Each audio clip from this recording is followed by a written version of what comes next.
त्या पत्रामध्ये छोटी भाभी उर्फ नुसरीन शेख या व्यक्तीला अटक झालेली आहे।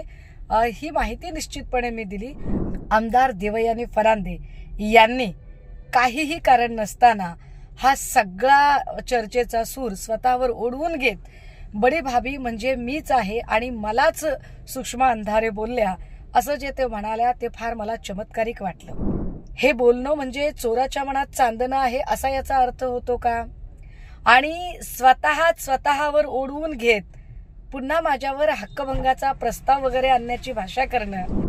ड्रग्ज माफिया ललित पाटील प्रकरणामध्ये काही दिवसांपूर्वी मला जे निनावी पत्र प्राप्त झाले होते त्या पत्राची साधी झेरॉक्स प्रत सुद्धा न काढता ते पत्र एनव्हलपसह मी पुणे आयुक्तांना भेटून स्वतः सुपूर्द केले आणि यावर अनेक माध्यमांनी विचारल्यानंतरही असं सांगितलं की या पत्राच्या संदर्भाने कुठलाही जे पत्रामध्ये जे संदर्भ दिलेले आहेत त्यात कुठलाही पुरावा जोडलेला नाही, सबब मी त्यातली कुठलीही माहिती डिस्क्लोज करू शकत नाही।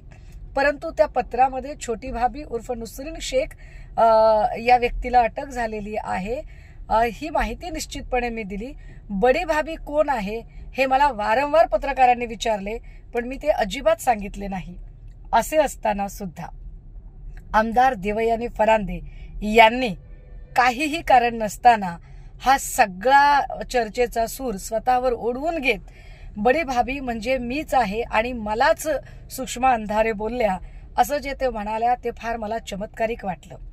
म्हणजे काही नावं उपाख्य असतात, जसं की डॅडी म्हटल्यावर आपण अरुण गवळी म्हणतो किंवा अजून काही छोटा राजन वगैरे अशी काही नावं असतात, पण याच्यामध्ये बडी भाभी म्हणजे देवयानी फरांदे हे नाव माझ्या स्वप्नात सुद्धा नव्हतं आणि तरी सुद्धा त्यांनी ते ओढवून घेतलं। याला आम्ही काय समजायचं? हे बोलणं म्हणजे चोराच्या मनात चांदणं आहे असा याचा अर्थ होतो का?